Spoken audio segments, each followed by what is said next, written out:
Okay, the Board of Selectmen meeting of Wednesday, May 20th, 2020. I, Chairman El Morero, will be running the meeting. Please join us in the pledge allegiance to the flag. I pledge allegiance to the flag of the United States of America, the Republic, which stands one nation, under God, indivisible, with liberty and justice for all. Okay, back in my seat here. Due to the increased concerns surrounding the corona pandemic, this meeting will remain closed to the public. There are no scheduled public hearings and there will be no public comments, period. Live video and audio of the meeting will be aired on Comcast Local 9. Recording of the meeting will also be posted in the West Bridgewater YouTube channel. Okay, as we start going down to the agenda of the public hearing appointment, want the Board of Selectmen business. Approve the minutes of April 15, 2020. Is there a motion? So moved. Is there a second? Second. All in favor?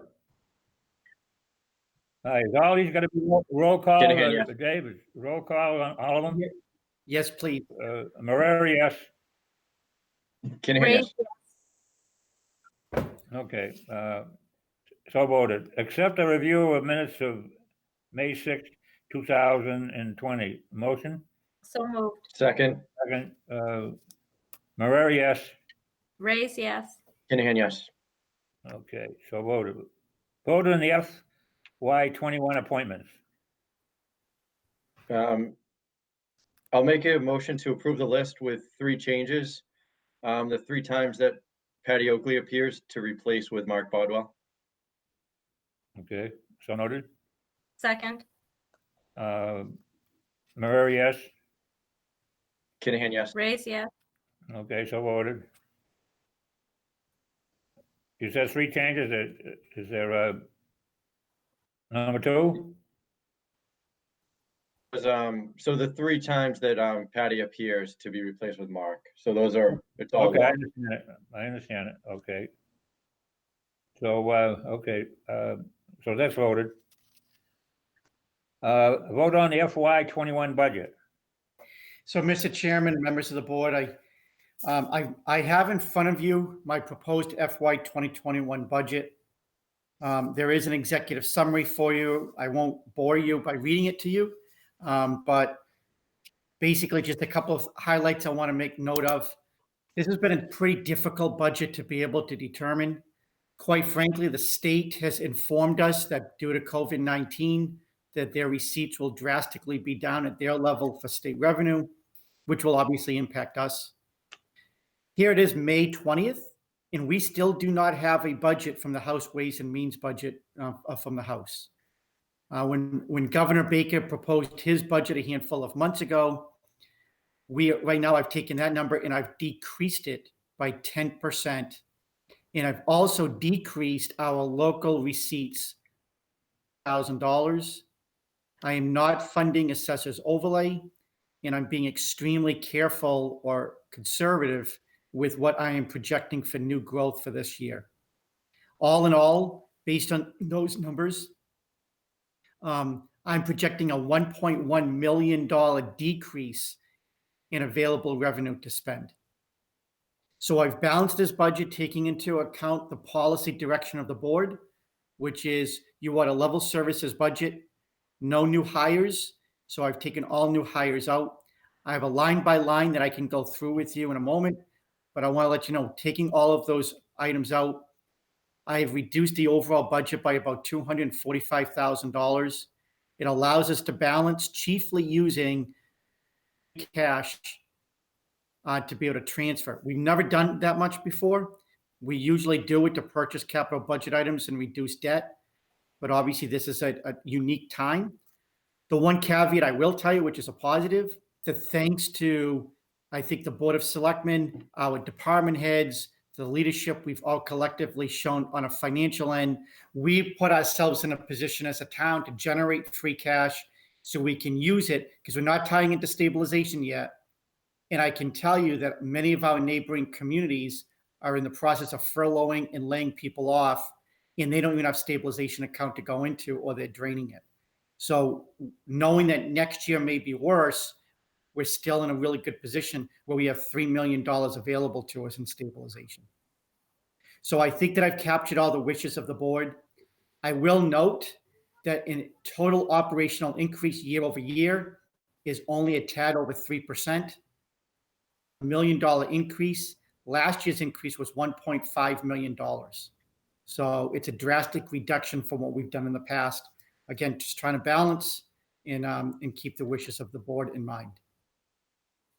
And if, I think I've done a amenable job at this in these circumstances, and still we have the stabilization fund intact. And I want to thank Lana and our other girl there, Linda there, for all the work that has been done and put in there. And I know you spent hours and hours on this, and I want to thank you very much, David, for putting this budget together. How does the other members of the Board of Selectmen feel about the way the budget was handled? So I think David, Linda, and Lorna did a great job at going through the budget and reducing where we could, but I think we also need to give credit to the department heads. They really they listened and heard us at a level services budget. And when it came time to take another look at it and see what we could do, and they came to us with reasonable budgets. So there were some reductions we had to take. Frankly, the reductions we had to take were either funding new positions or perhaps something that we just can't buy in this year. But I think the department heads deserve some credit as well. It was a total effort of a lot of people that put this all together. An agreement, including the school, who also too, and really appreciate their efforts to get through this year, because of all the cuts and the revenue. It's just not there coming in from the state and the usual sources we get it. And of course, with the restaurants being closed and the meal sacks and all that stuff is missing in this budget. So we want to thank everybody that took part, and Dave especially, who put countless hours and hours into coming up with this. thank you. Okay, any other comments? Anthony, you have any comments you would like to put up with? I'm in agreement with what Denise said. I mean, I think that these reductions are very reasonable and overall pretty minimal. And I don't think they'll have any significant impact on the departments. The school their only reduction was the new FTE that they had requested. They didn't receive any other reductions. So I think the school is very well funded with this. And the other reductions, most of them were additional FTE or partial FTE requests. So overall, I'm very happy with David's recommendations. I think it's very reasonable. And I think it puts us in a good position moving into the next year. Very good. Okay, any other questions of this? Is there a motion to approve this budget? I'll make a motion to approve the budget. Is there a Second. Okay. Oh, roll but, call. excuse me, Eldon, I need to recuse myself from voting on the library's budget. So I'm making a motion to approve the budget, excluding the library portion, only because I am recusing myself from the library portion. Okay, very well. So noted. Second. Okay, you made the motion, and all those in favor? Kinahan, yes. Raise, yes. And Marrero, yes. Then I'll make a motion budget- to approve the recommendation for the library portion of the budget. Okay, was there a second? Eldon, you'll have to second it because Denise will have to recuse. Okay. I'm recusing myself. Marrero, yes. I'll second. Kinahan, yes.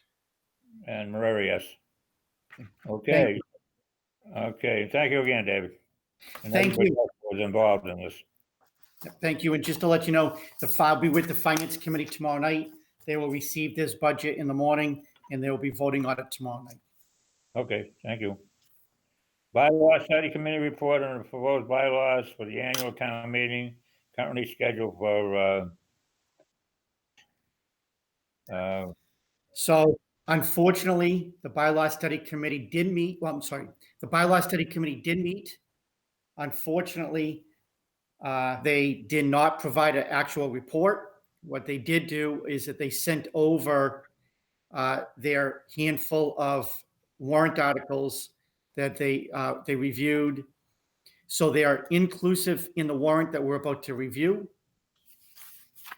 There was one additional warrant.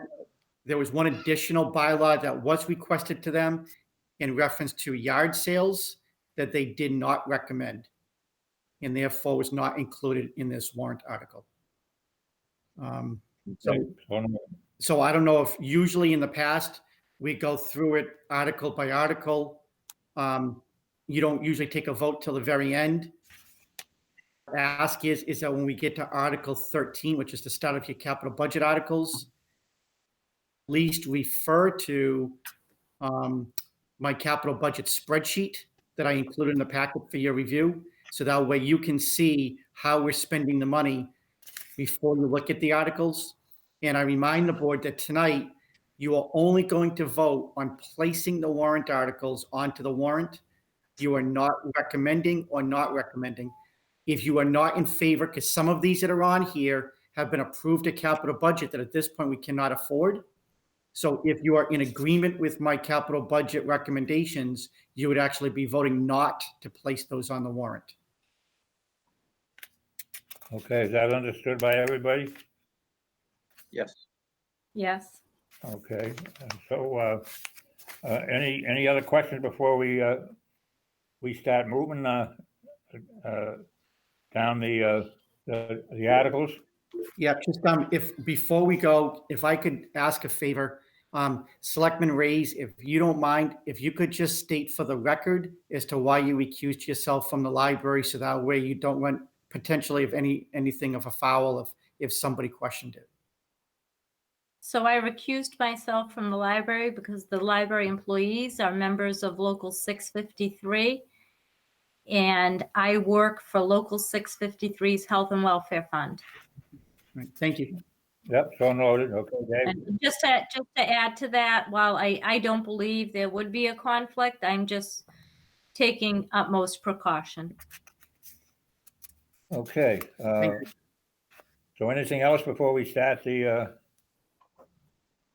going down the articles, and we'll start by Article 1. And I'm not going to read them because you can read them out there, but I'll just say Article 1. Is that a go? Okay, Article 2. Okay, is that a go? Yes. Article 3. These are out. Yep. These are consent articles, aren't they? They are. So quite frankly, The consent, yeah. 1, 2, and 3 is reoccurring articles that would be considered consent articles. Okay. So yes to 3.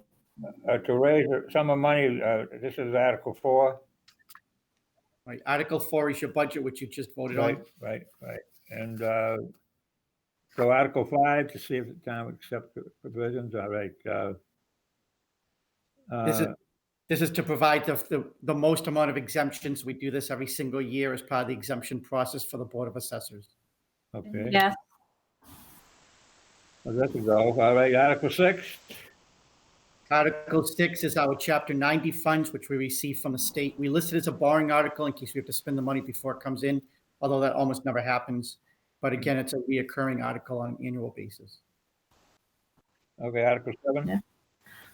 That's preservation. Okay. What is the percent now they charge on that, as far as the taxes go for the community preservation? Anybody know? Yeah, so on the local level, it is still 1%. So, okay. Is that a go? Do you know, David, do you know what the match is on CPA now? We do not. However, it actually is a good lead into Article 8. Oh, So the CPA statute states that the state is going to fund at 100% of whatever our local revenue would be. However, they haven't done that in years. right. In the last handful of years, that number continued to trend down. And 2 years ago, it was 27%. So we budget at the previous year's number. And Article 8, this past year, because the town or the state did a little bit better than anticipated at the Registry of Deeds, the town actually received about $4,600 more than we actually approved last year. So I don't know what that translated into a percent, but I can say that Article 8 represents $4,600. So what we were actually going to be doing is accepting $4,600 more from the state than originally anticipated, because their match went up. So last year's match went from 27 to about 31. We obviously don't know where we're going to be at this year. So that's a yes. So, and we approved that, to move that along, Article 7 too. Okay, that was a yes, okay. So, okay, we're on Article 9 now. Article 9 is an offshoot of last year with Friendship Park. Even though that you approved the aggregate amount, you now have to fund it on an annual basis, and just to belt and suspender it is to replace it as an article for the debt payment, which is going to be about $68,000. Okay. Is that a go? All right, Article 10. Article 10 is the only CPC article this year taking out of current year revenues. It is for the preservation of Skim Milk Bridge. Right now, these are articles. That's why you don't see amounts. Yeah. But I will tell you that the amount is going to be $17,500. That will be in the motion, of which you will review and approve in 2 weeks. Okay, okay. Article 11, is that a go, Ken? Yes. Okay, all right, Article 11. 11 is that we are required under the new Gatsby rules to do what we can on an annual basis to fund OPEB. And so a handful of years, we start doing this. This is for other post-employment benefits, basically for retirees. And this year in the budget, we've been normally doing a couple $100,000 or so. This year, because of what's going on, I brought it down to 50 grand. But so we would be placing this, hopefully you would be voting to place it on the warrant. Okay, let's go. Go. Yes. All right, Article 12. Article 12 is a recurring article for $10,000. It is our participation in the local Bridgewater task force for our police departments. Yes. Okay, Yeah. that's a go. David, can we move this? Can we just move this to Vic's budget now? Instead of having it a warrant article every year? It's been a number of years now. Yeah. I don't think it's going anywhere. No, but what happens is that this money, state law is that whenever the other 3 communities, whenever they do drug busts, or the district attorney's office in our communities does a drug bust, 50% of that money goes into this task force account. Yeah. And then in order for us to maintain it, we have to keep putting $10,000 in. But the point is, like right now, we have in excess of 10,000 because we're allowed to roll over year after year. Okay. We lose it. Okay. That's a go. Okay. Article 13. Yes. So Article 13 starts our capital budget items. So we'll go through it in a moment. However, Lorna, can you bring us to, at the end of the budget, I believe I have a spreadsheet, and it's going to show, the next one. There you go. So before we start our capital budget articles, I just want to disclose to the board the following. We had about $2.1 million in free cash that was left over from last year into this year. We normally use that money to fund our capital budget items. And after we do that, we put the rest of the money, we reduced the school debt by $350,000 into the bank. And that's how we built up our $3 million stabilization account. You will see in front of you under capital budget articles, the amount of articles that were actually already approved at the capital budget committee. I have placed in red the ones that I do not believe that we can fund. And I placed in green the ones that I am recommending that we fund using free cash. Obviously, the selectmen, you make the decision. So for example, I'm funding DPW mobile lifts of $46,000. But if you felt you'd rather do the generator, then when we go back to these warrant articles, I have to place the generator on and take off the mobile lifts. So I just want to bring that to your attention as we move through the capital budget items, that if you are in agreement with what I am proposing, that some of these articles before you, you would not place on the warrant. Or if you want to place them, they would become borrowing articles because we would have no additional money. Okay, I understand. Okay. So Lorna, if we could go back to where we were on Article 13 on the budget, on the warrant, please.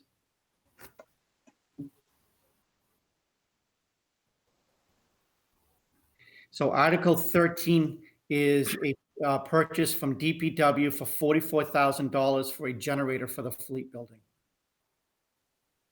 Okay. I was proposing no. So this generator was to replace another generator or just add a generator? It's to replace. The other one is about a little over 20 years old. It was used when we purchased it, so it's actually we've had it for 20 years. It was older than that when we purchased it. It is having some issues. We are going to have to replace it. However, fortunately, it's not like we lose power a lot. And the times that we do, the guys are able to make do. Spoken to the DPW director, Chris Anatelli, we're all disappointed because there's some of these items that we really want to do and we should do. But he understands if we have to wait a year or 2 years, we're going to have to wait that time. Because in the meantime, we do have one. Unfortunately, it costs us a couple of $1,000s a year to continue to put parts in it. But it is old, it is tired, it will not last forever. But I think in the short term, we can get by. Okay.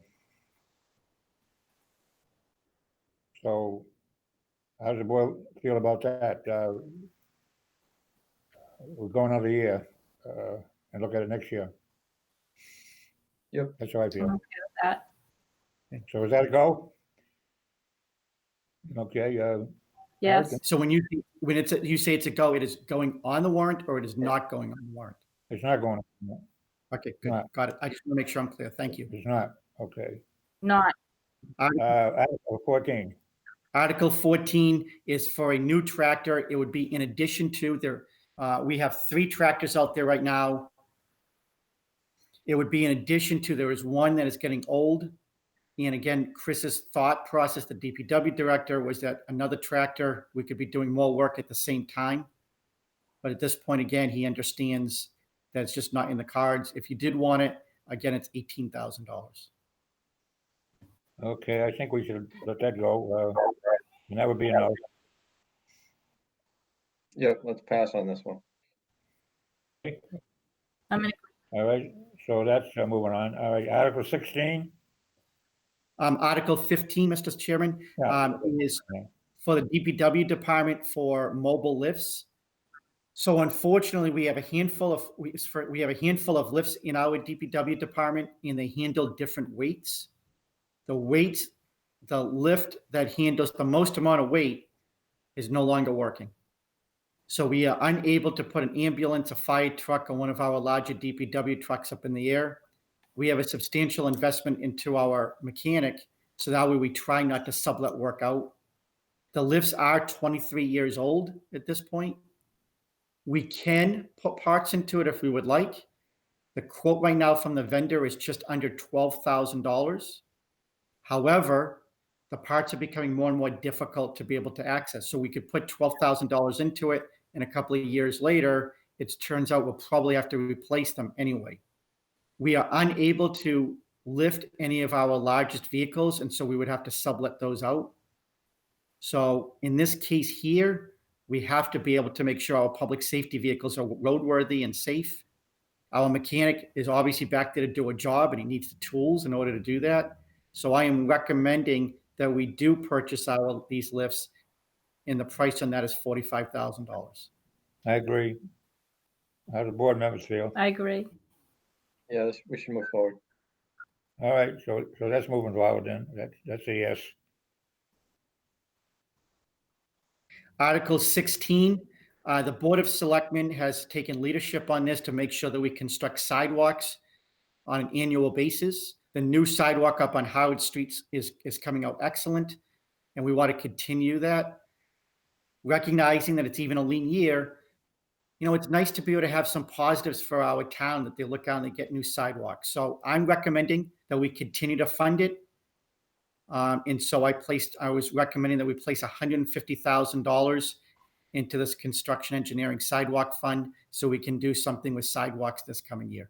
I agree. I think that's a good idea. Keep the program going. Yep, we should put this one on. Put this on. I'm in agreement. So that's a yes. Okay. 17. So Article 17, quite frankly, I've gone back and forth on. I am fully committed, I know the board is as well, is that we all know that the intersection there, the Howard Street, West Center Street is overtaxed, very difficult to take a left, and we know that we've had some pretty severe car accidents there.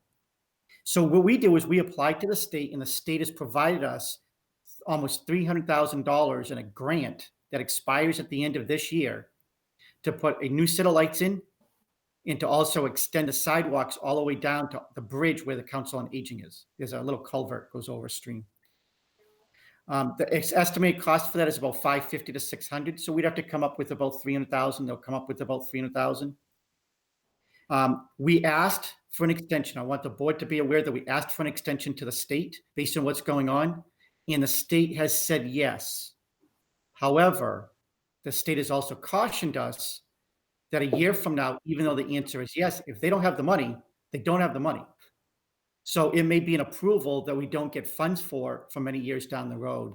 And I would hate to see us lose an opportunity to get 50% of a much needed project done. And still in the same vein as what I said earlier, I think that we want to do what we can positively for our residents and keep them safe. So I am going to recommend that we fund this one, install the lights, and also install a sidewalk there in front of the public safety building down to the COA as well. Is there a deadline, David, for us to, for the state to match the funds? At this point, it's December 31st.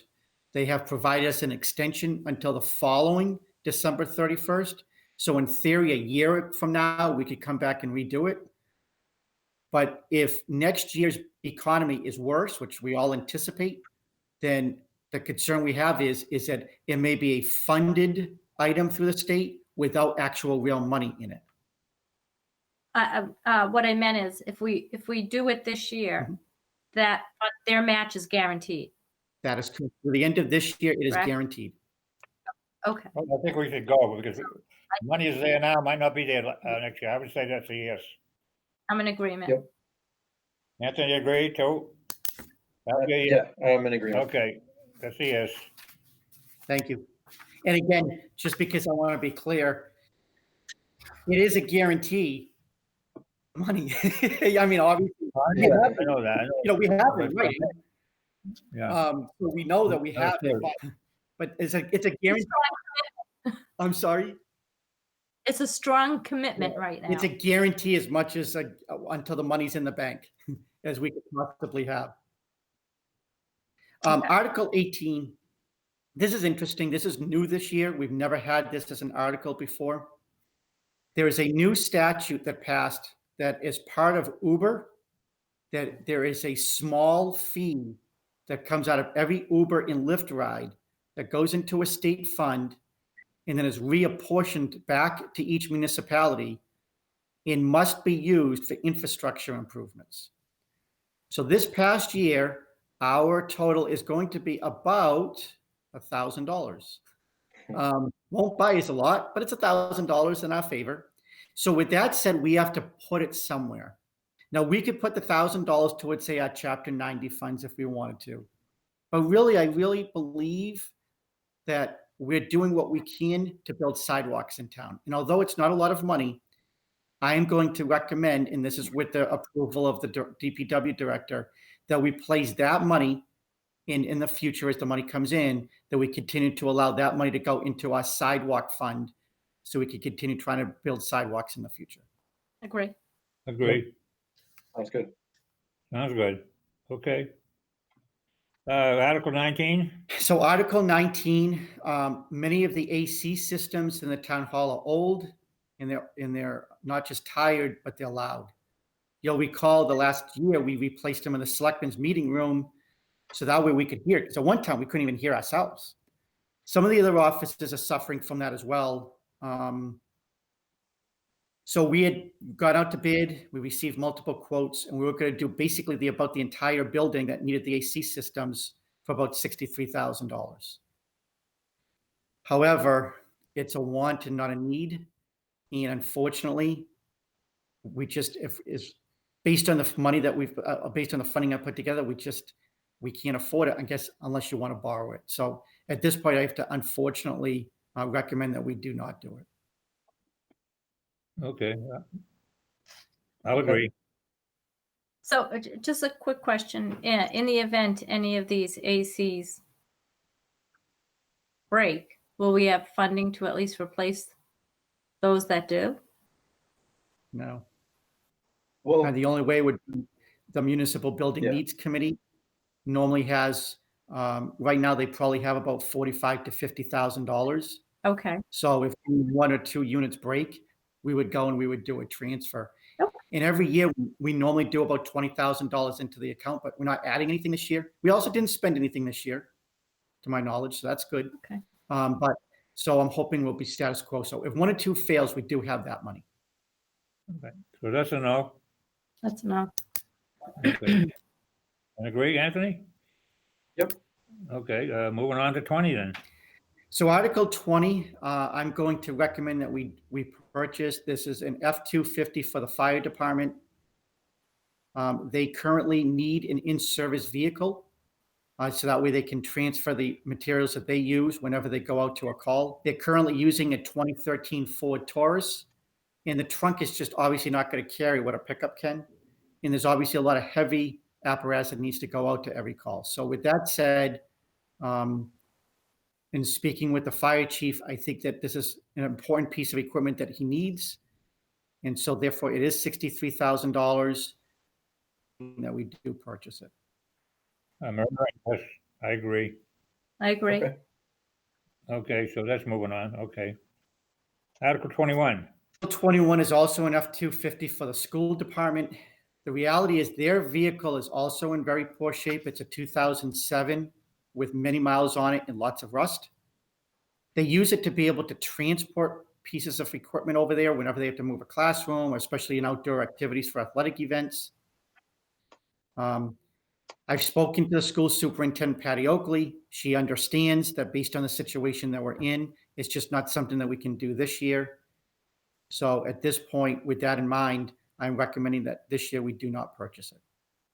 I'll agree. That's a no. Yep. Denise? No? I agree. Okay, all right. Moving on to Article 22nd. So Article 22 is for engineering services. I firmly believe that one day we will have to do this. That staircase out front is a safety hazard. There's no lighting. Clear it right, we can also gain additional storage space. There are actually two staircases out there, and there's no need for the second one. So although I strongly believe that we need to eventually do this, again, we just don't have the money this year. We've lived with it this long. And so I'm going to recommend that we do not do it. Okay. Okay, so that's a no. Agree? Agree. Agree. Okay, I'm looking into that incidentally of trying to come up with the figures. If we should have a special town meeting or something like that, and maybe we can relook at this, during the year. But that's all. In Okay. fact, I've got somebody in mind, set up a meeting, and I will be getting back to the board with this, because it certainly has to be done. But it's gonna be done right, Thank you. Okay. Thank you. Article 23? So Article Thank you. 23 is for the purchase of Russo property. It's a lot of money. It's $600,000. And when I say it's a lot of money, I mean it's a lot of money because it's a lot of money to spend. At a time like this, I would rather not be spending it on a capital purchase. However, it's actually cheap money for 15 acres. And we desperately need athletic fields. The opportunity is not going to continue to present itself in the future. It's in the right location. And for $600,000 for us to purchase 15 acres, 8 acres, which is dry and usable, the additional acreage, 7 acres that can be used for passive recreation, such as walking trails. I think it's an opportunity that we will, if we do not take this year, that we will regret at a future date, especially as our town continues to get younger with more school-age children. So I am recommending that we still purchase the Russo property. Okay, this will be yes for me. Yep. I agree. Okay, the three of us. Okay, so moving on, Article 24? So Article 24 is design and engineering. Once we own the property, we then have to have somebody determine exactly where everything can go. For example, septic systems. What fields? We're hoping to put multi-use fields, 2 or 3 fields, and then a potential other courts, including potentially an indoor basketball court. So we're going to need some engineering expertise. So as a result, it would be where we're using $100,000. We would have to go out to bid, secure an engineer, and then that person would help us going forward with how we would engineer and design the property. Okay, so that's a go. All right, Denise? I, Okay, that's a go. All right, move to Article 25 then. Article 25 is a pickup truck for the water department. This money would not be coming from the tax side. It would be coming from the water side. I believe that they would be using water surplus in order to purchase this. And this truck will replace the van.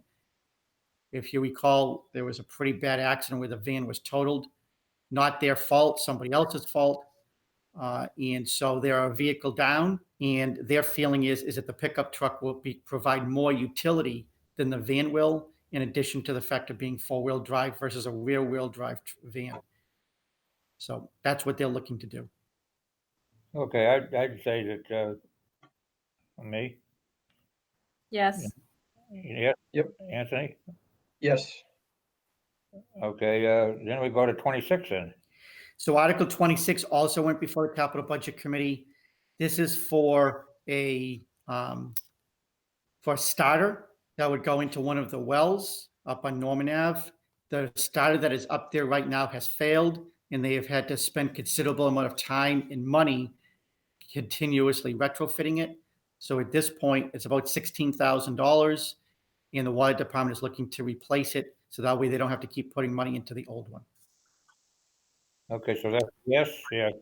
Anthony, yes? All right, Yes. 27? 27, I honestly don't know a lot about what they'll look. I'm sorry, Article 27 is for them to take money from their surplus and to be able to pay down debt on some of their tank repainting. So I'm not sure how much they're going to use of it yet, but they would be looking to pay down some of their debt. How much do they have in surplus? Anybody know? I can tell you in a moment.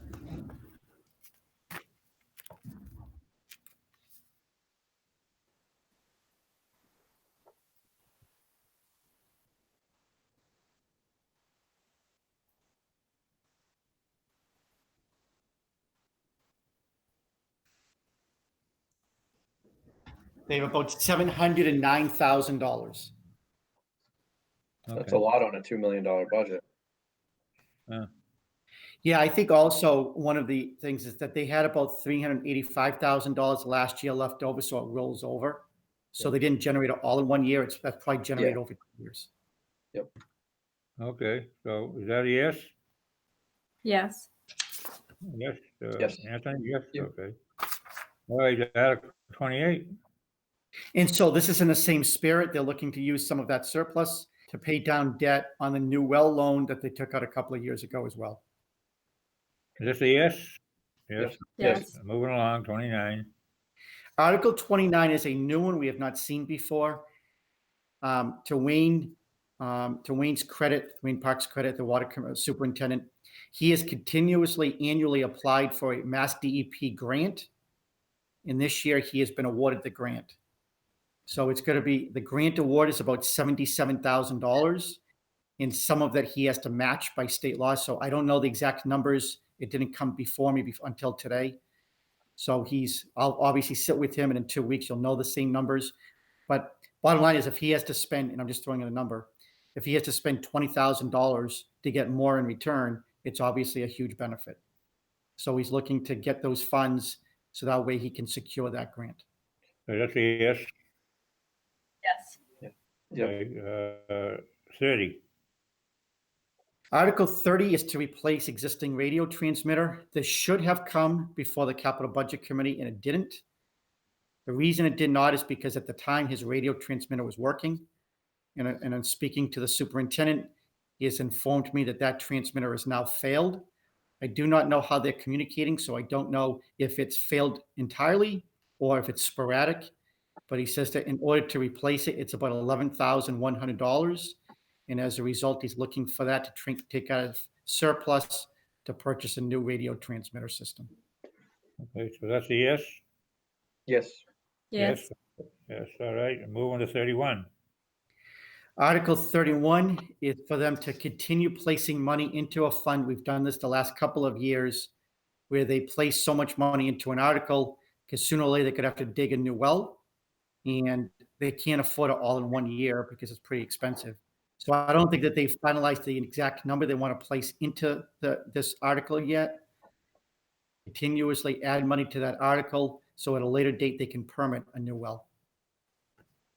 Okay, Yeah. is that a yes? Yep. Okay. 32. David, can I ask a question? How come a lot of these don't have numbers? They don't have dollar amounts. Because this is just the warrant itself. So unfortunately, the warrant that gets posted does not disclose numbers because it allows you to be able to, next meeting, you're going to vote on the motion, which will include numbers. But if you place the numbers on the warrant, it cannot change up or down. Okay. And many times the numbers change. In fact, you may recall, sometimes we change it right before town meeting. Yeah. Okay. All right. Thank you. You're welcome. So Article 32 has to do with an easement. If you look at Howard Street, you'll see that we have a new sidewalk, but we have not completely finished it. And the reason being is on the corner, there's a tip there that is actually belongs to the property owner, Mr. and Mrs. Hoffman. They have been kind to sign a right of entry. So therefore we had legal ability to be able to build the sidewalk there, or else we would have had to just carve out a little corner, which would have looked pretty silly. So we have a right of entry from them, and they've already authorized and signed over an easement so the town will have it in perpetuity. State law is that town meeting must accept the easement. So therefore it's being placed for their approval. Okay, All right. so that's a yes. Okay. Okay, so we're on the 33 now, or? Yep. So Article 33 will be a little difficult to go through because it's going to be multiple pages. So I just want to give you a 30-second background. Years ago, with our previous town moderator, I had spoken with him where we were looking to try to streamline part of this bylaw. Some of it was streamlined, and two was just cleaning up some of the language. As we know, tragically, Mr. Benson passed right before we went to town meeting. Since then, we've had multiple conversations. So what I would ask is that I believe it's on page 42, but if you can scroll on it down to where it's going to show it's going to show Article 12 Finance Committee as a standalone page.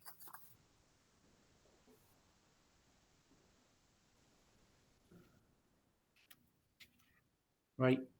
Yep, there you go. So this here is your current bylaw. I've placed it in the packet. Referred to it, we can. If we continue to scroll just a little bit more, please, Lorna. And one more. David, is it one- possible in the future when we get something like this and it's a change to an existing, but okay, I was just going to ask for a red line. Here it is. So the truth of the matter is that, everybody is busy, and so and our bylaw study committee serves at no compensation, but we received all of this literally 2 hours before the meeting. And so I would have put it in a different, I would have structured it differently, but we kind of had to put it all together at the end. So I do apologize. I agree with you, the frustration that you're feeling. No, I was looking for a red line, and you were getting there, so that's good. So this here is the bylaw that the selectmen discussed last year. Last year, or actually almost 2 years ago, the subcommittee came and met with the Board of Selectmen, and we discussed that we would all get together and try to come up with some changes, because the subcommittee under the original proposal was no longer going to exist. And understandably so, they were concerned about that. At the Finance Committee meeting, although the Board of Selectmen had said if me and the Finance Committee can all work together, at the Finance Committee meeting, they appointed Jerry Screnchy vice chair to meet with the subcommittee, in which she did at the library or at somebody's house, and they went over these changes. I was not present because at that Finance Committee it was discussed, and I stated this and I'll state it again. I'm here to make recommendations, but I'm not a resident. I shouldn't be writing bylaws. I don't mind helping and answering questions, but I shouldn't be writing bylaws. So Jerry Screnchy went there. They discussed it. Nothing happened last year.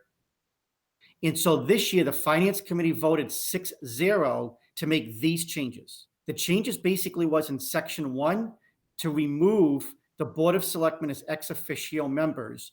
Because 1, you guys don't go at this point. And 2, your 3 positions are adding to the requirement of quorum. And that becomes problematic because they don't have enough members at this point. The second thing is in that section is it originally was envisioned as 9 members, and there was agreement to go down to 7. So to my knowledge, I hope I'm saying this right, but to my knowledge, the subcommittee, the Board of Selectmen, and the Finance Committee, I'm positive of, were fine with going from 9 to 7 and removing the Board of Selectmen as ex officio members. Section 2, we were then going to remove that subcommittee, and we're going to create a new committee made up of a town clerk, town moderator, and the Board of Selectmen. Candidly, that was a recommendation I was making as part of my original conversations with the previous town moderator. And our thought process, and I'm willing to admit my thought process as well, is if 5 of you are elected, you're on camera, you've got a posted meeting, and as a result, the 5 of you are held accountable through the election box. So I thought that it was a more transparent process. The subcommittee is not comfortable with that. And the Finance Committee voted to still make this recommendation 6-0. And at the Bylaw Study Committee, they were not comfortable with this and they would rather stay with the existing subcommittee. We also included language that the Finance Committee member must be a resident of the town at the time of appointment and during their tenure. Because surprisingly, that was never in your bylaw. It should have been. And this was one thing that one of the members, Marion Loftman, felt very passionate about as a subcommittee member, and I think she's entirely right. So we placed this in. And then the section 4 was that the Finance Committee would make its own appointments and all that stuff, and that there would be an executive board made up of you guys, and there was no need for that. That was what was voted for at the Finance Committee. It was unanimously approved, and it was brought to the Bylaw Study Committee. The Bylaw Study Committee has now provided us an entirely different bylaw, And so what they're looking to do is to remove this entire bylaw in its entirety and replace it with a new one. Now, we can do that. And Lauren, if you could scroll back to that page, that would be helpful. You can do that. But my fear is that when we do it that way, to your point earlier, Denise, you have no idea what you're removing and what you're adding because there are no red lines. So what they have done in the new proposed bylaw is that they are in agreement with 7 members, Section 1. Section 2 was going to remain with the subcommittee. Good. Section 3 is an entirely brand new section, never discussed before, not against it. I mean, it's I'm just informing, but what they're saying is that if somebody wants to apply, they would go through the town clerk's office. Currently on the website, it either goes directly to the moderator or it comes to this office. I honestly don't know which one it goes to because we've not received an application for over a year, if probably 2 years. Section 4 has changed. Currently, if there is a vacancy on the committee, the finance committee and the selectmen can get together and add somebody into the committee. That's what was always agreed upon. They have now removed it where the Board of Selectmen will not have partial appointment powers with the finance committee. And instead, if there is a vacancy, it would revert back to that original subcommittee to appoint somebody at that point. Again, maybe not a bad option. I mean, it makes sense to me, but that's not what that was never discussed at the selectmen level or the finance committee level. So in fairness to you, I want you to know what the bylaw study committee came out with. Well, I mean, there's no difference in that when they're during regular appointments. It's that committee making the recommendation for the appointment anyway. So if there's a vacancy, they're just doing what's customary in practice. Okay. I agree. And in all the other sections basically are the same sections that is currently in the bylaw. So there's no other changes. There's some grammatical changes, but there is no substantive changes in the other ones. Again, I literally was reading this at 5 o'clock today, on the phone with the chairman of the bylaw study committee, not just going through this, but going through 30 pages of all the bylaws. I think I'm saying all this accurate. If not, I apologize. But based on what I could tell, it looks like there is no additional changes of substantive value of these last sections. Okay, so So can you just go back a little bit more to the beginning of this?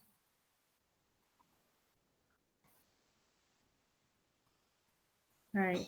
My concern with this isn't the article that the finance committee unanimously voted to put on the warrant. I don't like the process that this article went through. So the finance committee voted unanimously to put on the warrant the red line changes in page 42 of our packet, the one that David just walked us through a minute ago. I don't know why it was changed. I don't think it should have been. I think we should have received a recommendation from the bylaw study committee. They could have recommended changes to it, but I don't think we should be voting on to place an article on the warrant that they rewrote entirely when it's the finance committee who proposed this article change originally. So to me, I'd rather not put this on at all or place the one on page 42 of our packet on the warrant. So if we go to page 42, I think that was the red line that Correct. included eliminating the subcommittee, and I'm not in favor of that. Okay, which I don't necessarily disagree with, but I think we should be working off that one. That's what the finance committee voted to present as a warrant article for this meeting. I don't know why it was rewritten like this, but as I know, this was never discussed in a finance committee meeting. So are So I we in don't a, know why this one is in front of us. I agree with you, Anthony. It's all jumbled up here. it's to appoint somebody on there, but it looks like the finance committee is more or less the ones that are established in the bylaw, and the bylaw committee really hasn't done anything on it at all there in their recommendation, and because they just haven't been meeting. So I just want to say this. In fairness to the bylaw study committee, obviously it's all volunteer board. And because of COVID-19, they couldn't physically meet. And so there became challenges, as we all have had. Professional staff member like here, Lorna is very good to make sure that we can get on technology and use technology. And obviously you have me as well to help you. They do not have that. And so as a result, it's unfortunate, but the process kind of failed everybody through this. I think what Selectman Kinahan is stating is that if we worked off this red line version, and I think what you might be saying and going with what Denise is saying, is that we keep the subcommittee and we remove the change of having that joint meeting of the town clerk, town moderator, and board of selectmen. Yes, I mean, basically, what's redlined where it starts with within 60 days of the annual town meeting and continues on to reappointed. I think that should stay. I'm completely fine with that, Okay. but my concern is, so who would then be presenting this article? Because the finance committee voted to present an article. Yeah. If we're then changing that article, is that still a finance committee article? Does it become a board of selectmen article? Maybe the finance committee won't support our changes, so they won't want to bring it to town meeting. So what are our options? To either put it on town meeting or not to recommend it? Because I'm not willing to put it to town meeting the way it's written. So I think it has to be reworked, and right now, there's a lot of things that that really have to be discussed there before we actually ask the voters to vote on it. I mean, I think it would make more sense to bring it back and, I mean, have the finance committee, if they're the ones that are gonna be presenting this article and moving this article, then I think they should beforehand be in favor of it. They very well may be, but we don't know that. Right. So it sounds like our only choice is to not recommend this article. So at this point versus not, you would not be placing it on the warrant. Okay, I'm sorry, not placing it on the warrant. That's what I meant.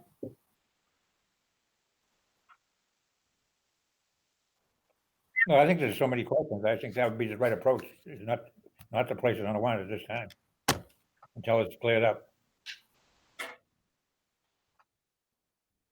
So, do I need to make a motion at this point, or do we just keep going? Nope, you just inform me that because we're gonna make a motion at the very end. Right now, it sounds like the consensus is to remove this from the warrant. That would be That's- mine. I think so, Okay. Yeah, maybe. I agree with Anthony. The method this came up is just not a good one. okay, so we'll move it from the warrant, okay. Is that the consensus? Yes, raise. Yes, Okay, so that's it. Article 34, currently the Department of Public Works has a 5-year moratorium, which is fairly consistent with most other municipalities, that whenever we pave a road, that we do not reopen the road. We all hate it when you drive down a road and all there is bumps and cracks and all that. And a lot of times it's a result that you reopen the road and it's never perfect again. So right now that is a policy of the Department of Public Works. They are looking to make that as a general bylaw. That bylaw is before us that they're looking to bring to town meeting.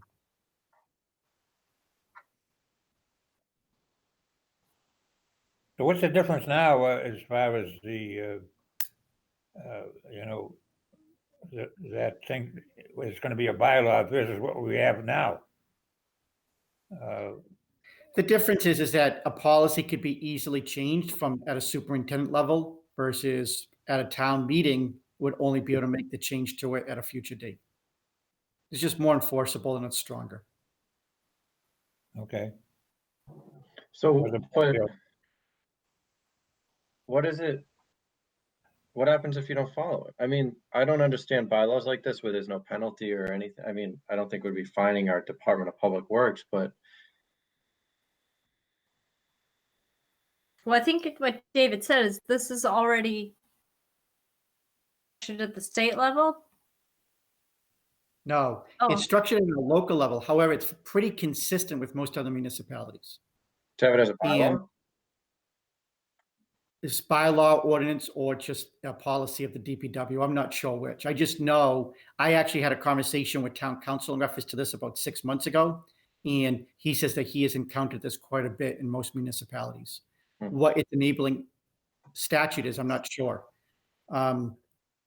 So what we want to do, I think what the DPW wants to do is that instead of just saying that it's their internal policy that could be changed because somebody is yelling at them, because they want to open the road or whatever, like say Columbia Gas, that they could say, look, this is a town bylaw and we're here to try to protect the integrity of the road because ultimately it's taxpayer money who built the road or repaved the road. Obviously that we have some provisions in here, for example, section 5, that says that the DPW is going to notify everybody 6 months in advance, looking to open the road for whatever reason, they would have notice, or they could say to the DPW, you know, we're looking to try to add gas. Can you wait another month or two? And I'm sure we'd have no problem doing that. We're not looking to hurt anyone. But we just want to make sure that people are aware that this is not just a policy, that it's a real rule. I think we ought to leave it alone and leave the DPW and, complicate it even more. There we're in control. Who's recommending this article? My understanding is it's the DPW department. I'm fine with it. To me, it sounds more like it should be a policy thing, but I have no issue with it, I guess. I mean, I will tell you this, if you're not sure and you don't want to place it on the warrant, you don't have to. If you want to place it on the warrant and at your next meeting, we can ask the DPW director to address the board directly in reference to it. You can always not recommend it, and then we don't have to move it at town meeting. Just because it's on the warrant doesn't mean we have to try to act on it. The only Not to recommend it. So I misheard you, David, when you first presented it. I thought you said it was consistent with what was happening at the state level. My only concern with this is about abutting owners needing to be notified 6 months in advance. And if someone was able to switch from oil to gas, say, and needed to open the road, they'd have to wait 6 months. That's the way this reads. That wouldn't be fair to a resident. Nope. So it's just the opposite. What this is saying is that, for example, take Smith Road, and the DPW department's going to pave it. 6 months prior to paving that road, letter to everybody notifying them they're going to pave the road. And then if they want to do something such as add gas, to please contact Columbia Gas and add gas now, because 6 months later, we'll pave it and we won't reopen it at that point. For 5 years.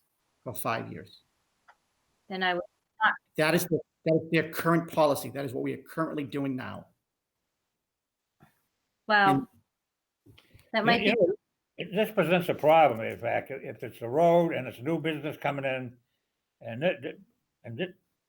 this stops the new business from coming in. Because the way the situation, and you have the 5-year moratorium there, how can you sell the property when you can't get onto the road? I'm not in favor of this. I'm not either. I agree with it as a policy, but I don't see the reason for it being a bylaw. Okay, No, so it sounds like the consensus to not add this to the warrant. That's Yeah. good. Okay. Article 35 is going to be a zoning bylaw. This is pertaining to driveways. It's a little bit long and cumbersome. Bottom line is we're going to define what a driveway is, and we're going to require that a developer, when they're building their developments, that the driveway must be complete by the end of the construction period. And in the process, that of equal value, they will have to put up a surety. So that way, if they don't do it, the town then has the money to be able to go in and do the driveway. Truthfully, the motivation behind this is the farm. The farm was a development that we all know went in over the last couple of years. And I am saddened and pretty frustrated about what has occurred up there, is that those residents, $500,000 for their homes, have a driveway that does not have a top coat. And the reason they don't have a top coat is because the developer, Mr. Fox, continued to promise doing a top coat on the driveways at the very end. And that made sense. You bring in a paving company all at once, you do them all at the same time. I understand that. The planning board understood it as well. They had finished their last lot and they are no longer to be seen. I have attempted numerous occasions by phone and in writing to contact their attorney, who is Mr. Gladstone, who is not returning phone calls and is not returning emails. So we don't have any additional surety in place. So we are now placing this as a bylaw, so we have teeth. The developer to either do it by the end of the construction period, resources to the town. So right now, if I had to, I could call up a paving company, go in, pave those driveways, and take care of those residents. So just out of curiosity, it sounds like the existing problem on Farm Road is really a civil matter between the homeowners and the developer. Okay. Correct. Yeah, And- I mean, What we're looking it seems like a private issue. Why would the town be getting involved? I mean, if you buy a house, it's not finished, that money should be placed in escrow. Not to blame but I mean, their attorneys should have done that. Town involved in an issue like that. So first of all, we're not using town funds. Yeah, There I was- understand. I had to pay one way or the other. Starting, we use that money or they do it up front. And the developer is required to comply with the planning board order. The planning board order requires them to put a driveway in with a top coat. But we have no teeth in that planning board order at this point to compel them if they walk away from the job at the end. And I just feel that where the town has permitted it and made it as an order of conditions, that we have an obligation to our residents to do whatever we can at the end to make sure they're made whole. So And I again- thought, I'm sorry, David, I didn't mean to. And if it's not costing us anything, then I think that we're doing the right thing on behalf of our residents, just my opinion. But I thought we already had a process by which when there is an order and there's development, we are holding a bond and that bond's not released until the project's completed. Did we release the bond before the project was completed? The answer to that is kind of yes, which sounds silly. But the reason being is because we don't take bonds anymore, we take sureties. So we Okay. have cash in the bank. However, there are milestones. So what happens is that as they complete their milestones, part of that surety goes back to the developer. So at this point, we do not have enough money left in that surety for all of the driveways because you release them over a period of time. So they were So in this, too much money is basically what happened. They didn't hold back enough. It just because this isn't the first time something like this has happened. I agree, and we can be critical of the town for not holding enough money, and I understand that. But at the same time, what we should really be critical of is, in this case particular, Mr. Fox and his attorney, Mr. Gladstone, who made a commitment to me that they would get these binder coats done this spring, and they have not honored those commitments. So what's the difference in putting in this bylaw following the process, the rules we already had in place that says we should have held back sufficient money for the project to be completed in its entirety. I don't see what the difference is. If they don't hold enough funds in this surety, what's the difference between not holding enough funds the way we're currently doing it? Yep. So that's more of a planning board question. I don't know why they take or determine the surety amounts that they do. There may be some reason to it based on a statute of some kind. Let's assume that there isn't. Let's assume that they have full flexibility, and you are in the spirit of what you are saying is correct. Hold back more money, take more surety up front. Mhm. Again, going back to what we just discussed on the previous article, a bylaw is in court is much more enforceable than a policy. A policy can be changed at any time.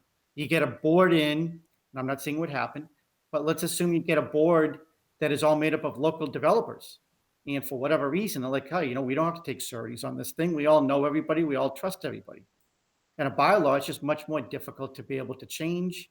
It has more enforcement power. That's my guess. I may be wrong on that, but that's my guess.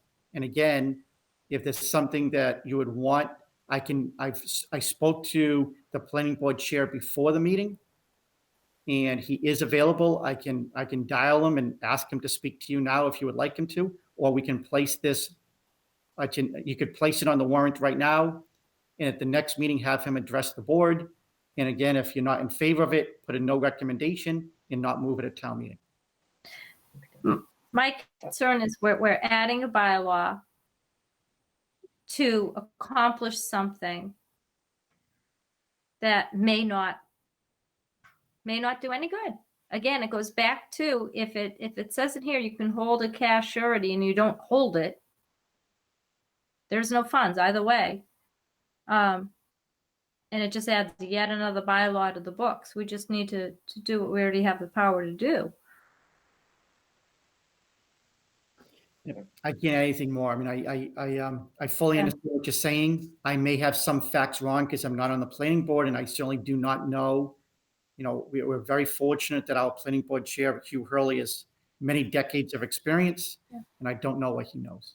Yeah, I'm not being critical of the planning board. I realize they are very intelligent people, and they put a lot of effort into what they do, and it can become difficult when you see 90% of a project completed and you have a firm, what appears to be a firm and sincere promise to finish the rest, and then they walk away. The developer walks away. It's happened. It won't be the last. I just don't want to give anyone false hope that this builds in a sure way of making sure the driveway is finished. Well, but it does. Because the bylaw compels the planning board to make sure they get up to $5,000 per driveway. Like, they have no flexibility at that point. They're compelled. So if the developer has 20 houses going in, he is compelled to put $100,000 up in surety. The planning board can't amend that. Okay. Yeah, I'm fine with this. I mean, I think it's very well intentioned by the planning board. I just have one question. Is number 13 on this bylaw the only change, or is it all a change? My understanding is it is in its entirety a change. This does not exist at this point. Oh, it doesn't exist. It Brand new. The whole bylaw is brand new. So, zoning bylaw. yeah, this would be a driveway zoning. Yeah. So is that So to put it on? One last question. The bylaw study committee, they looked at this as well? Yes. And So, yep. So I would say that this was proposed by the planning board. It was probably also proposed by Mr. Delano out of the Conservation Commission. Both John Delano and Hugh Hurley are on the bylaw study committee, and they work with this every day. And they obviously vote in favor of it and recommending it. Okay. And do you know what the vote was at the bylaw study committee on this? To my knowledge, all of the votes were consensus. So it'd be 5-0. Okay. Was this a yes? Yes. Yes. Yes. Yeah. Okay. Okay, move on to 36. Actually, you know what? Two things I want to correct. There are 7 members on that bylaw study committee. There's usually 6 that show, so I would say it was probably 6-0 on that one. And on the next one, Article 36, they did not finish their review of this. So I would have to say that this would not be a fully consensus vote from the bylaw study committee. There is a resident in town who has multiple acres and is looking to add solar to that property. And as the bylaw study committee went through it, they had some legalistic questions that we have reached out to town council to be able to review and provide guidance. So the bylaw that is in front of you right now probably will be amended, because when you place this on the warrant at the end, to place what you're telling me to place, and you're going to have a caveat in there, which is always going to be subject to final review by town council, because he inevitably is going to make some changes, usually legalistic in nature. So Article 36, I know is not consensus there. I do not know what the vote was, but I also think part of it is because they were unsure of some language that was in here and they were looking for legal guidance. So I spoke with the resident. I know that he's been looking for a long, long time for this, and you know, if this thing is not ready to go for one reason, I still like to move it forward there, because here's a guy that's got land that he can't use, and it just seems to me that when are they going to make a decision? I'll vote yes to put it on, and work it out. I mean, they had plenty of time to So I spoke with the resident who worked on this and paid legal counsel to work on it with them. One of the issues is, and I'd like to get an understanding of, has he seen this particular version of what they're presenting now as the bylaw change? I have no idea what he's seen or what he hasn't seen. You know, Okay. it's certainly page after page Right. here, you know, and Wait, so whose version is this that we're looking at? My understanding is this version, you know what? I'd be speculating. I don't know. I'm going to get, I'm so sorry. I'm going to guess this is the final version. No, I'm going to guess that this is the version that came from the resident, and that the bylaw study committee did not make additional tweaks to it because they had some concerns over the language. But truthfully, that is speculation on my part. So I would agree with you, Eldon, because of the effort, time, and money that's gone into this by a resident to get an article moved forward.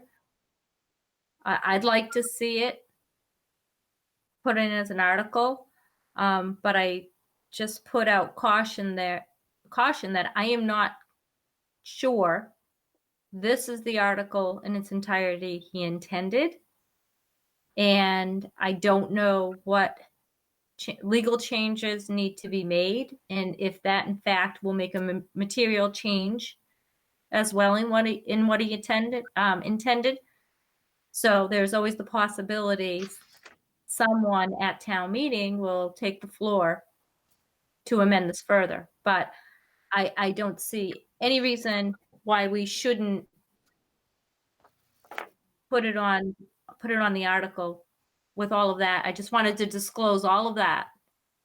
you know, I'm not familiar with the changes. David, do you mind briefly summarizing? on the floor. I mean, you know, but there's a lot of work that's been put on all the time, and money that's been spent on it, and certainly I would vote yes to put it on the warrant. Right. So, look, the truth of the matter is that I vet everything thoroughly before it comes to you. And I hate being in the position to tell you that I don't know it because I received it hours beforehand. So I will tell you this, Now that I have it, I will do what I do with everything else, is that we will thoroughly vet it. I will make sure that I will be speaking to the resident between now and then, so I fully understand that person's point of view. I will certainly be in touch with town council, because that's what I'm going to be doing with all my warrant articles. So I can tell you that now that I have it, I will then do what I normally do, which is my thorough due diligence, and I will have all those answers for you at your next meeting if you decide to place this on the warrant. So what do you want, to table it now until additional information, or? No, I would say my recommendation would be to place it on the warrant. We all understand this came in at last minute. It may or may not have material changes. It may or may not have had material changes to it from what the resident intended. And David Gagney is going to be working closely with both the resident and David Gay, so that when it does come to us for our recommendation, we have a better understanding of what this is all about. Okay, so. I mean, I understand it at a high We're on the level. warrant right now, right? Yep. Okay, Anthony? Right. Is that correct? Yep. Okay, that's what we're leaving right now. Let's put it on. Okay. And David's going to be doing further, investigating into that. Where's the bylaw committee stand on that? Is they going to make any recommendation here, or what? Are they going to? They will. I think that once they have their guidance, I mean, I'll be working with the chairman of that bylaw study committee as well. And again, he was very good. So once we have that information, we'll know how they stand. Very good. Okay, so does that complete the articles here, or do you have any more? Or? Nope, there's I think two more. So a couple of pages down will be Article 37. Show what page that's on. 35. Yeah, we're on 37, I think. Oh, I'm so sorry. Yes, you're at it. Very good. So Article 37, we currently have a signed bylaw. The history. Okay, 37. Yep. For the history behind this is that the school has a digital rotating board, and we do not allow a digital board to rotate in town. The Zoning Board of Appeals that has issued variances in the past to allow rotation has limited it to only one time for every 24 hours. Obviously, a digital sign could be something that would be able to provide more information than just once a day. However, I understand the concerns of the ZBA and some residents that they do not want to see a whole bunch of blinking billboards all the way up down Route 106 and make it look really bad. Because it will not affect more than just the school. It'll affect any other business that wants to have a digital board sign. So the chief change on this, there are some changes, but the chief change on this, spell out exactly what the digital board sign is, but also allow rotation to be once every 30 minutes. That is, from what I could tell, the chief change, minus a couple of other small changes. So all the red is new, correct? That is correct. 6.5.01. That is correct. Transitioned. Okay. Any other questions on that?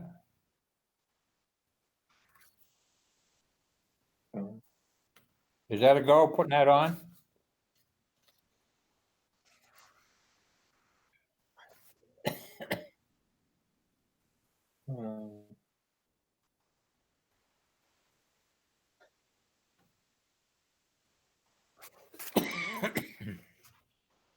Yeah, I'm fine with that. Okay, I'm fine with it, though. Denise? Yeah, I'm okay with it. So what I'm going to do is that the ones that I'm going to ask you to take a vote in a moment. The ones that you have recommended that be placed on the warrant, I can now create another document, and I will begin the process of meeting with town council and anybody else, the resident, and also Mr. Hurley. And then we will bring the packet back to you. In the meantime, some of this language may change. So you will have an opportunity then to recommend or not recommend at your next meeting. And remember, the warrant doesn't get printed until the day afterwards. So at your next meeting, if you want to change some of the language in any of this, you'll have that exclusive right to do it.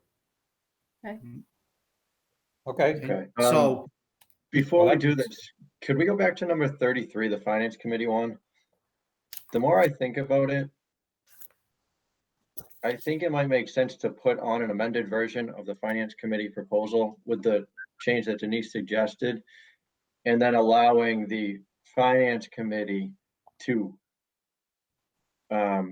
move the article or not to move the article, if they do or do not agree with the change that we make.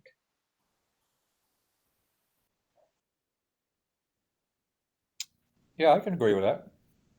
Say that again, Anthony. So what I'm suggesting is we do put a Finance Committee article on. We put their original article on, the redlined version, but we make that change that you suggested in section 2, which changes the appointing committee. So we'd leave the appointing committee how it is today, and then would place that article on with that change. And then it's up to the Finance Committee to decide whether or not they want to move the article that we amended. So can we do that procedurally? Yeah. I thought right now we're just putting an article on. Can we put an article on contingent? We can put an article on with amendment, with changes. We can change anything Okay, before placing it on. okay. You're all right with that? Denise? Yeah, I'd like just a few minutes to go through it. So section 1, I'm okay with the change there. I just don't I think if I remember correctly, I'm not sure there's language in the Finance Committee's version of this as to what they do as a vacancy. There's other sections, I believe, in the Finance Committee article. What we're seeing is only the amended sections. correct. Okay. So we placed it there for your review so you could see it, but I will read to you.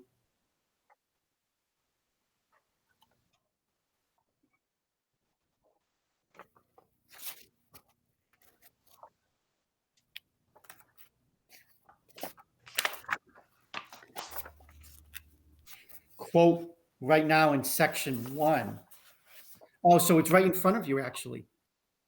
So if we go back to that red line version, Lorna. I think the red line version had that crossed off. Yeah, see the red. It did. It did. So what we would do is we would uncross that out, so that way you would still have powers to make sure that there was a vacancy could be filled. Okay, So So- I'm sorry. that's okay. So in the first sentence, it would be changed to 7. In the last sentence, that would all be accepted. Yeah, so that would remain. So I think what you're saying is we Okay. would cross out 9, make it 7, and we would remove or delete Yeah, in the second line, referring to 3 selectmen, they acting as ex officio members. So the Board of Selectmen will no longer be ex officio members of the FinCom, and then you would remain Correct. the additional line there if a vacancy occurs. right, we would keep that. Yeah, we would keep that language as it originally was.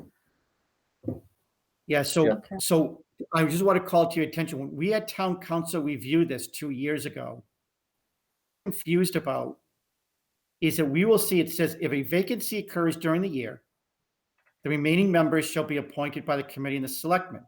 That made sense until the next annual town meeting. That makes sense too. But he said, I don't know what, or until another is qualified meant. Like he couldn't figure out what that line was. In what I'm Probably period after town meeting. So what I'm suggesting is that if we don't know what that means, maybe just that portion you delete. I agree. Yeah. Okay, In section 2, we will the black lined out section, we will keep because that's what establishes the subcommittee. And we want to continue to have a subcommittee. Exactly. So we keep that. The only thing I would ask, the real crux of that sentence that was an issue, it says within 60 days of the annual town meeting. And we never knew if it was 60 days before or 60 days after. Right. It should be 60 days after because you can't appoint it 60 days before. They wouldn't have enough time to review. So we believe, and this is what the Finance Committee and the Bylaw Study Committee agreed to as well, is that we would say within 60 days after the annual town meeting, so forth and so on. You would name the subcommittee and they would do their thing. Agree. So I'm gonna just make that change of after. I will then delete the Finance Committee members will be appointed by the joint meeting. And then we will keep the remaining because I think it's important that we now amend the Finance Committee bylaw to verify that it will be a resident that must be on the committee. Yep.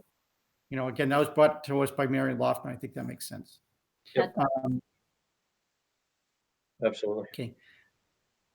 Okay, And then section 4, I think is good the way it is, meaning we keep the first sentence and that you would remove the last couple of sentences. Again, the Board of Selectmen would not be ex officio members, so you wouldn't be able to be a member of an executive board of some kind with FinCom. That makes sense. Yep. okay. Anything else, Anthony, on that? Nope, that sounds good. Okay, so we'll go with that. All right, so that means we are placing this one with those amendments that we just discussed. All right, Okay, all right. So then what I would ask you to do is all the ones, we know what you've added and what you took off. Was there anything sorry? after number 4 or was number 4 it? So after number 4 was not discussed at the Finance Committee. I think that's the spirit of what Anthony was saying. Oh, okay. And I believe, I hope I have this right. I believe, minus one thing. Section 5 on had not been changed by the Bylaw Study Committee. That's when I said earlier, I don't think there was any substantive changes, except the Bylaw Study Committee added a section that required an applicant to file with the town clerk's office in order to forward it to the moderator. Right now, it doesn't spell out who you do it to. On the website, it either goes to our office because we act as the liaison to FinCom, or it goes directly to the moderator. And they were putting in the town clerk.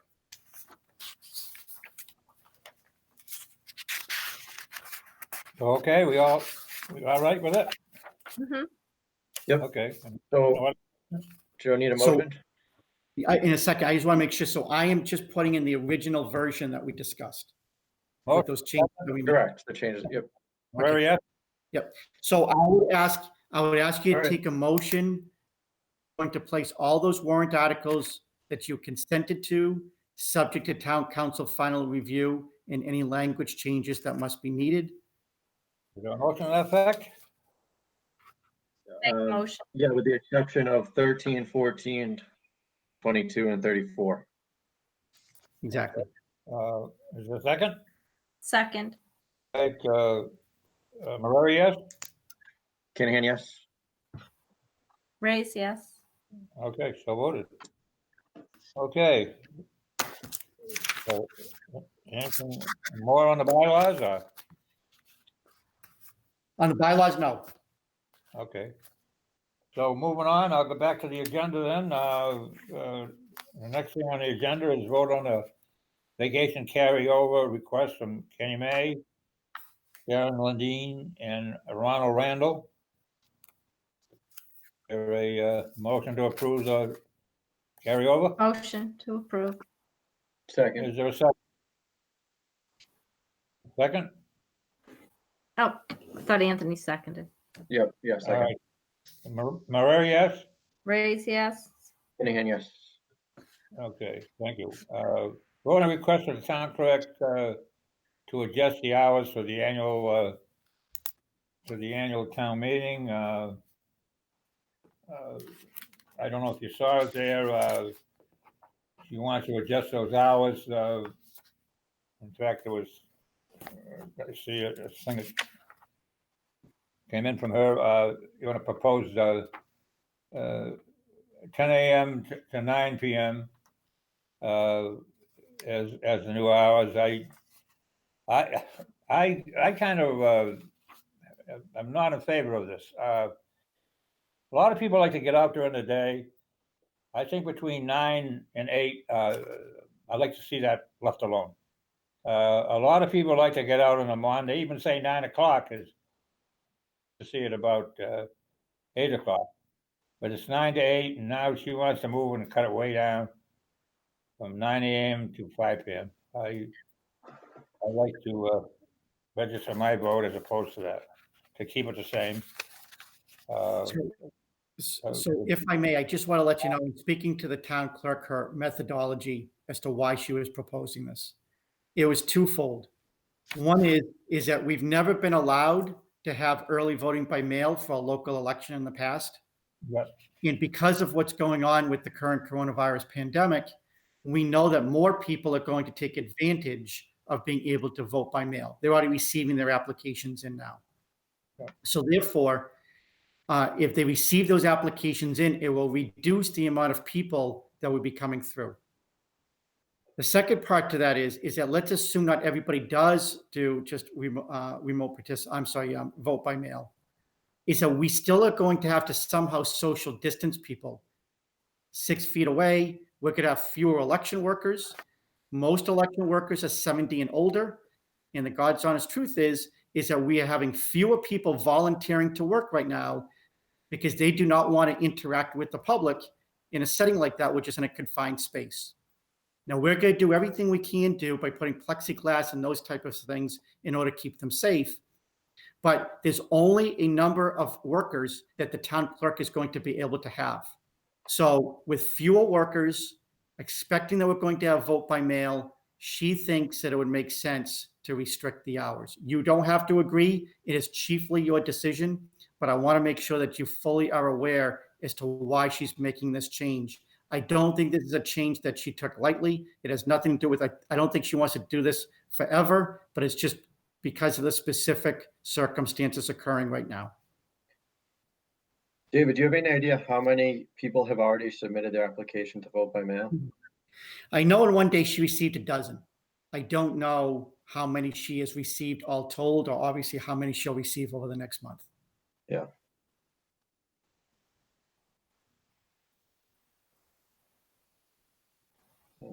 So, I mean, I don't really have a strong feeling either way on this. I mean, the one benefit of having the longer hours is that if a large amount of people do show up, and they need to limit how many are coming in at a time, they have the flexibility to do that. At the same time, I can understand their concerns and recognize that many people probably will take advantage of early voting by mail to avoid having to go out and vote. So, again, I really don't have a strong feeling on this. Can I amend this, say we start at 9 and get through at 7? Again, it's the statute is very clear. The Board of Selectmen is, you have final say. So the town clerk makes a recommendation, and the selectmen are the ones that set the hours. So if you want to make an amendment, you are well within your authority to do so. I'd like to make an amendment that we go from 9 to 7. Second. Okay, any discussion? All those in favor?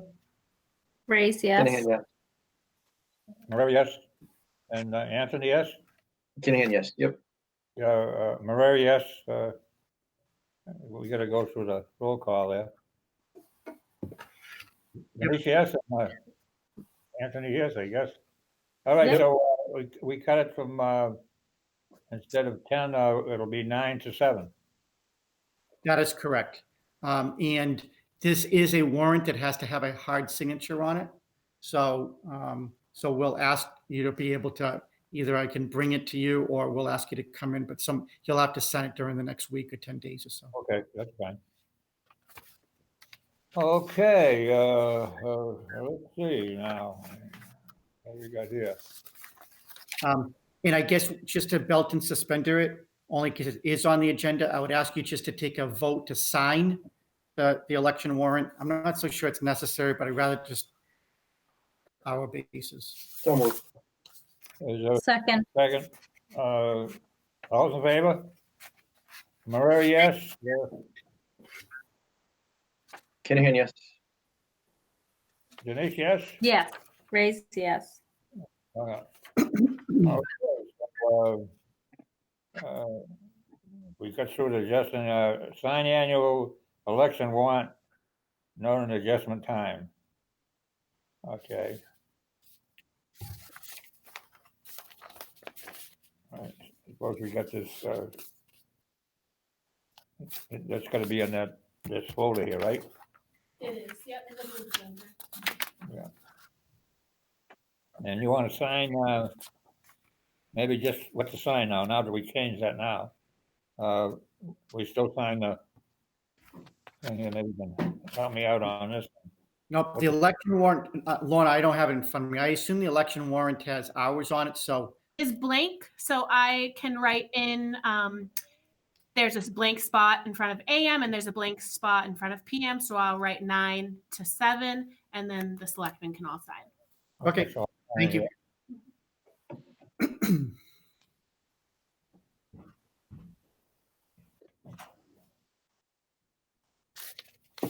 Okay, I don't think there's anything else to sign here. There's a couple other signatures here.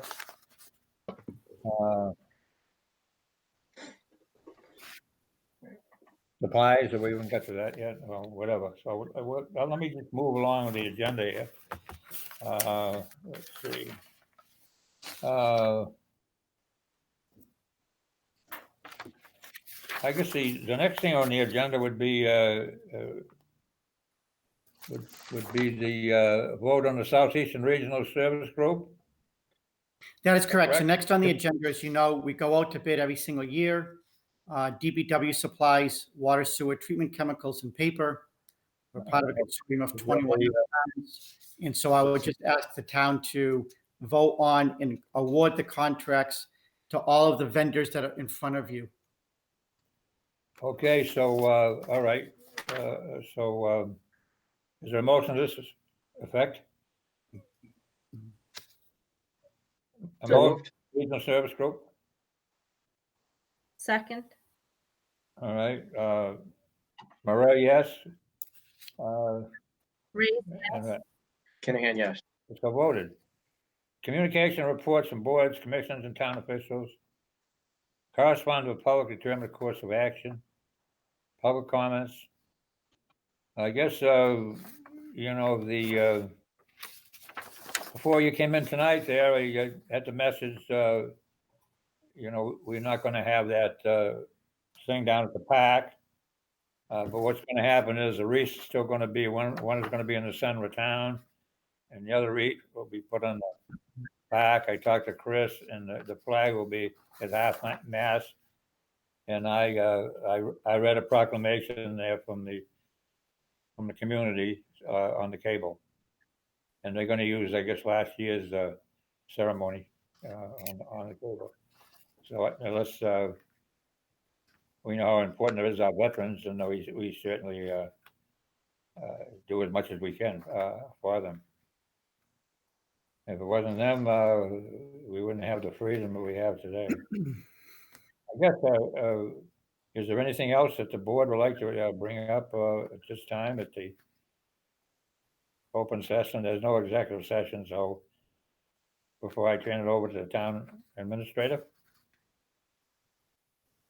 Okay, Dave, update on, So, let's face it, it's a topic we're tired talking about and living through. So real briefly, I just want to let you know, every single week, I'm on a conference call with Lieutenant Governor Karen Polito. She receives our information as to what we need on our end. She's been extremely receptive, along with the Baker administration as a whole. I also had a conference call last week with U.S. Senator Elizabeth Warren, and she is going over all of the federal legislation that they're proposing in order to try to help out all of us, including municipalities in the states. So if you want more details, I'm more than welcome to fill you in. But obviously, it's all the same thing, making sure that we have money for protective equipment, federal legislation, and try to have revenue replacement for all the revenue that we're losing from the state. I doubt that that's going to pass, but I do know that there is a push to get that to pass. As you know, Governor Baker just came out this past Monday. He announced 4 phases. We're currently in phase 1, which really didn't do a lot of difference from what it was prior to that, except for a few house of worship and or manufacturing. Construction services were already in effect. It's in effect for 1 week. Next week, local parks and outdoor activities can start. However, no gatherings over 10 and all the other protocols remain in place. I met with my emergency management team this week, and we have sent out a memo, which you will be CC'd on, that we will open up the high school track effective Monday morning at 9 a.m. going forward. But again, with everybody following social distancing and face masks if you're within 6 feet of others, in all those items. In reference to the town hall, we're still going to remain closed at this point.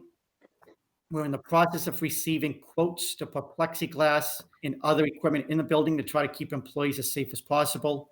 People are still working from home. Once we install everything, then we will reassess.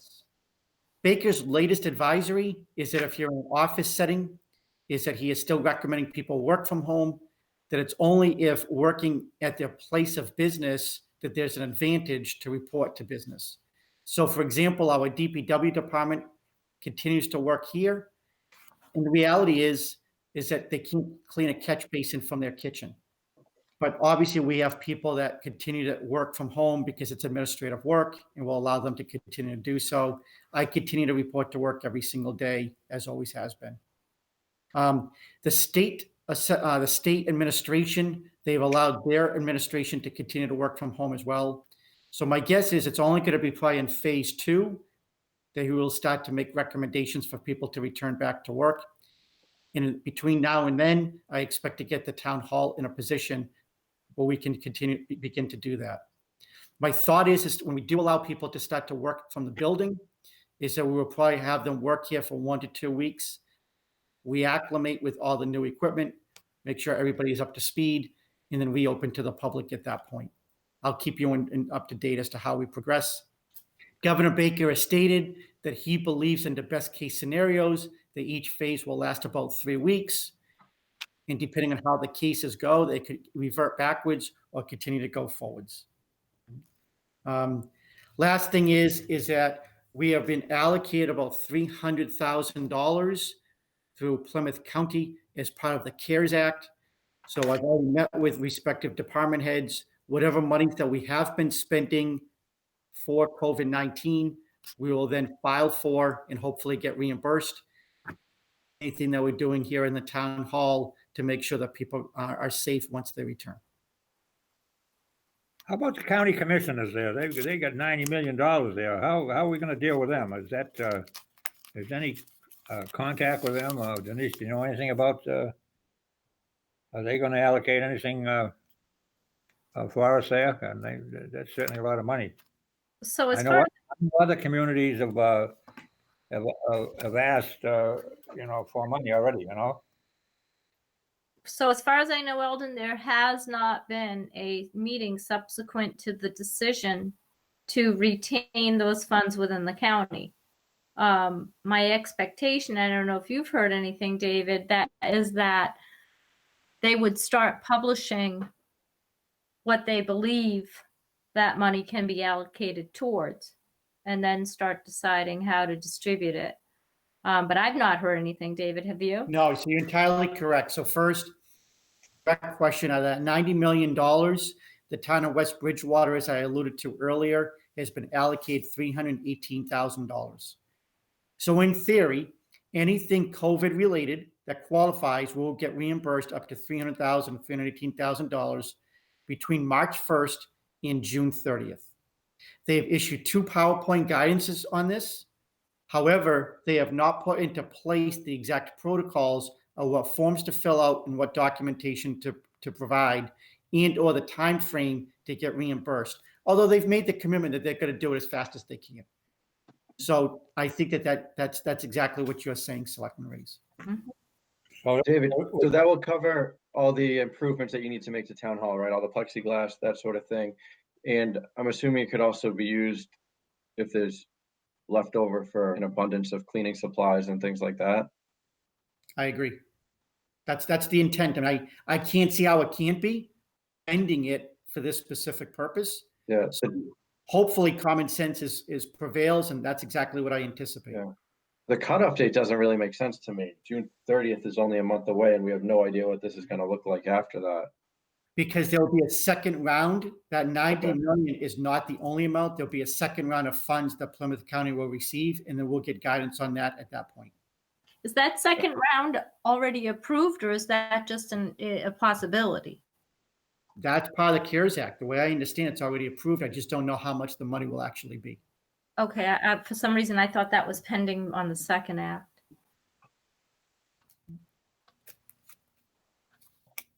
So that's any other questions about coronavirus?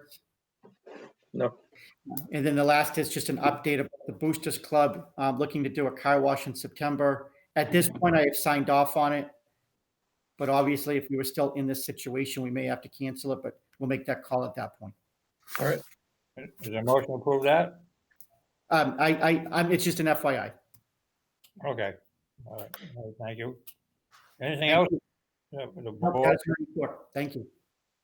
the administrator want to bring up at this time? There's no executive session, so anything else to bring up? If there's not, is there a motion to adjourn? Motion to adjourn. Second. Is there- All in favor? Aye. Maria, Aye. yes. Raise yes. Kinahan, yes. Thank you and good night. Thank you. Thank you, Eldon.